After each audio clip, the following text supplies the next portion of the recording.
Good morning, church. Good morning. It's lovely to be here with you back at the beach again this morning. There's a certain excitement about seeing God's creation, so obviously all around us this morning. Each part of our created world, you see, it fills a purpose. Some bugs break down some dead plants, others pollinate the flowers, and still others prevent the growing plants from growing out of control, right? Many of the fish and the birds of the air, they eat the insects, while some of the birds will eat the fish themselves. The waves brush up against the beaches, although it's low tide right here, right now. You can see that there's probably plenty out there to get cleaned up by the waves, right? They just sweep the beaches for us. God's creation works together. Every part of this ecosystem has its role or its function. Well, it is, except for all of us, I guess. We're kind of the only ones whose presence here seems to lack a purpose, at least at first glance. Humanity has interrupted the landscape by sculpting this pavilion, has dotted the beach with playground equipment over here, and has built an enormous treatment plant not too far around the corner. How do we fit into God's plan for this place? Well, God has something in mind for us too, but it's a little less obvious than all the other parts that I've described and how we fit into this magnificent plan that is God's creation. The book of Colossians tells us that Christ is the image of the invisible God, the firstborn of all creation. For in him all things in heaven and on earth were created. All things have been created through him and for him. He himself is before all things, and in him all things hold together. Colossians 1:15. What this ancient hymn that is quoted to the church in Colossae tells us is that the Christ that we worship has put everything into its place. Christ holds everything together in a delicate kind of balance, and the creation was both created through him and for him. I mean, since our cosmic Christ was the only one around when the world was created, who else could it be for? But the ancient hymn goes farther, to tell us that Christ is also the head of the church. Humanity was told in the Garden of Eden to till the earth and to keep it. And with Christ now as our leader, we can be guided to care for everything that you see. And like a master landscaper, the way that we do that is to bring a sense of awe to our lives and create temples of inspiration to the living God. Today, however, I want to talk to you about the balance of those moving parts in God's ecosystem. In the last several decades, we've learned a lot about how the moving parts and the various parts of an ecosystem interact with one another. In part because we've messed up those ecosystems, we've observed the devastation that occurs when the different parts are somehow out of balance. Eliminate the natural predators of the deer, for example, and the deer population skyrockets here on Long Island, right? And with that, so does the what other population? Ticks. Yeah, the tick population skyrockets, right? As a camper, I'm sensitive especially to that tick population. Some of you that have pets have the same issue. Some quail. Aha! Very good. Exactly. That was my next sentence. So some efforts have been made to introduce bobwhite quail. So some of the libraries and some of the libraries and some of the school districts have actually taken themselves to raise up these cute little bobwhite quail that are about that big, and they release them out into the wild. And because they eat the ticks. The overpopulated deer, however, and the lack of natural predators are at the heart of the problem, so releasing some bobwhite quail out into the wild won't solve it by itself. In fact, unfortunately, the things that eat the quail, they're still there. So releasing them out into the wild is productive, at least in the short term, but may not last as long as we hope. Sadly, our ecosystems are complicated to fix. Every piece of the system must make its contribution without over-contributing to the balance all around us. You may have heard from our story in the Gospel of Luke. You may have heard this story many times before. Like the story of the Good Samaritan last week, the biblical story of Mary and Martha and Jesus gets a fair amount of airtime.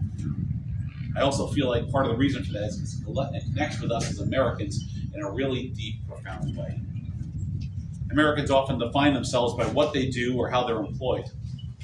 I mean, we get why Martha's annoyed, right? You all get that? Martha is being the hostess with the mostest, right? Jesus and his entourage have come to stay with her. Maybe it was just Jesus and a few of the disciples, or maybe it was the 72 disciples from 2 weeks ago.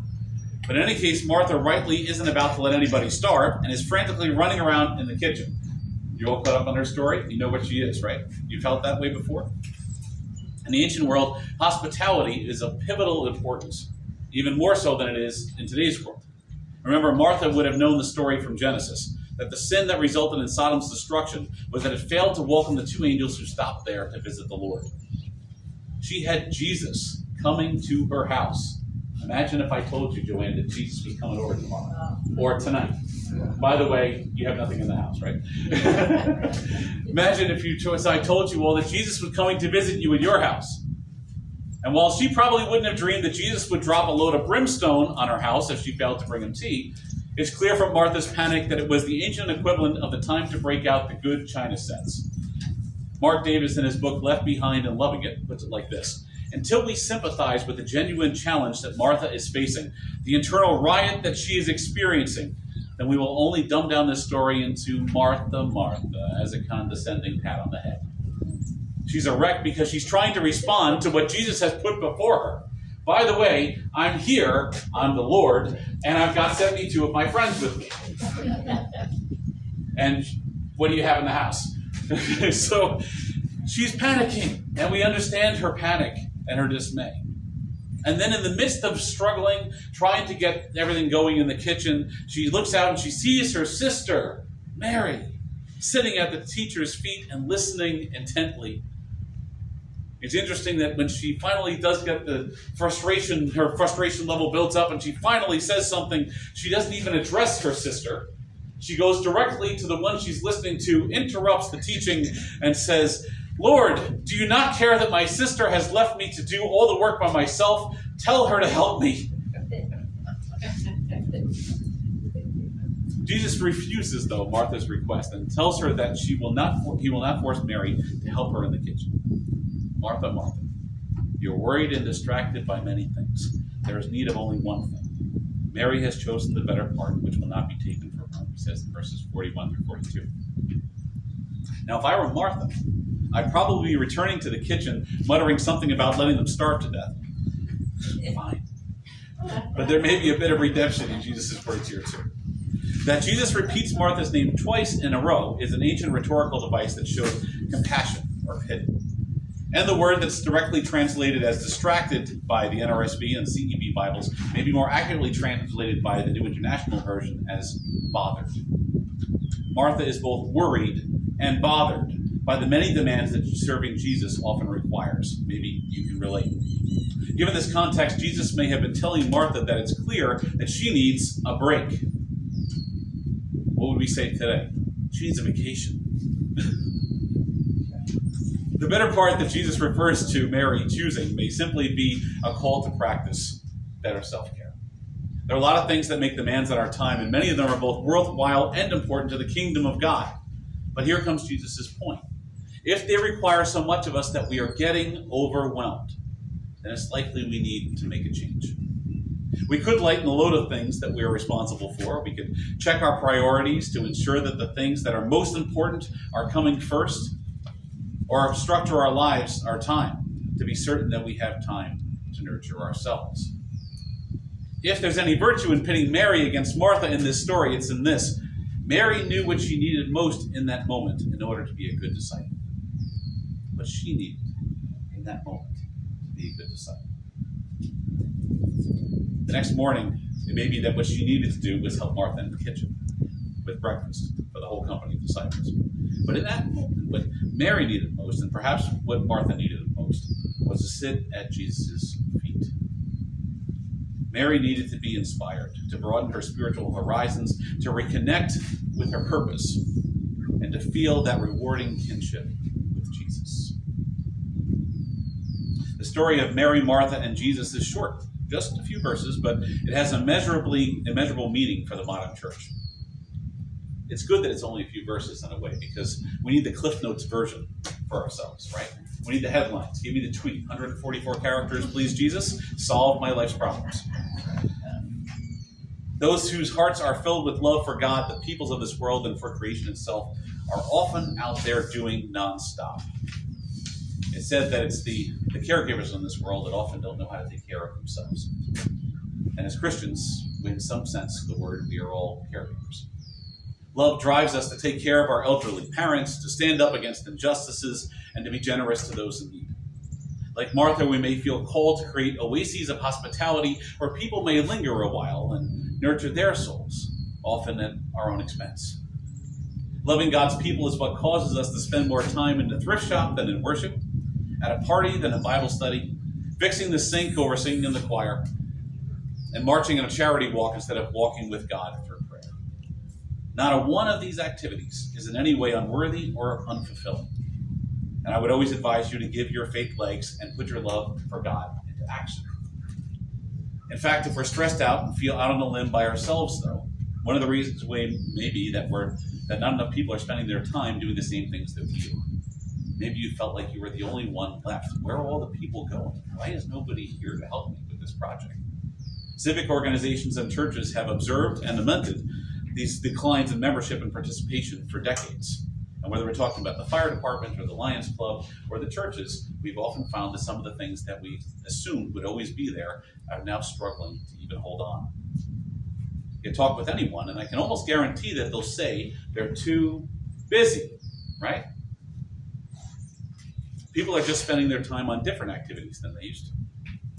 It's worthwhile, I think, to contemplate how those activities differ from those that are not seeing their historic levels of participation and why that might be.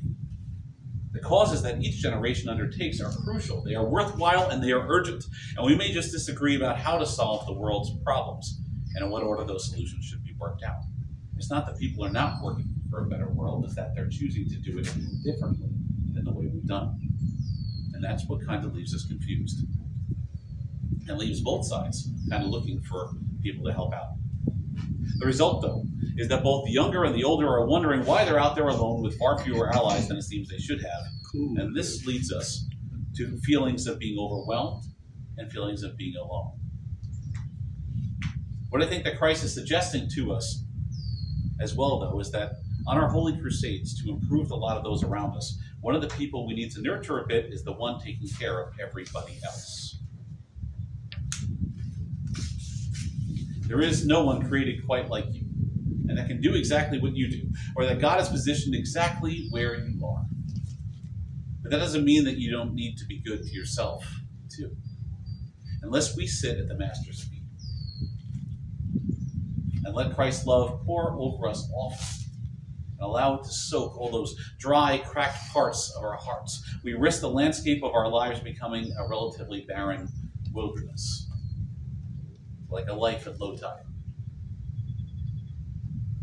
It's ironic, really, that we so readily believe Satan's lie that we have no time to worship or to pray when our fruitfulness dries up if we don't soak our roots. So I suppose that what Christ is telling us right now is that we need to give ourselves permission to be good to ourselves too. We all have tasks to which God has rightly called us, but give yourself a little Sabbath time with God as well. Before you join another committee, take on another project at work, take another shift, or volunteer another hour, get yourself into a small group or enhance your prayer life, or find a way to come regularly to worship, or simply spend a half hour in your easy chair and be good to yourself. The folks that you're serving will be glad you did. To the soul's delight, Martha's dinner will work out better if she stops and listens to Jesus once in a while. And if you're feeling pretty good this morning already, you've already put in your Mary time and got that planted firmly in your life, and God put someone looking a little bit overwhelmed in your path one day, take a breath with them and be a peaceful presence, a non-anxious presence in their day. Show them a little kindness or give them a hand or let them know that they're not alone. Sometimes Mary's help in the kitchen just might mean the world to her sister. And I can just imagine Martha's face when she sees Jesus wrap a towel around his waist and start washing the dishes too. In the name of our great shepherd,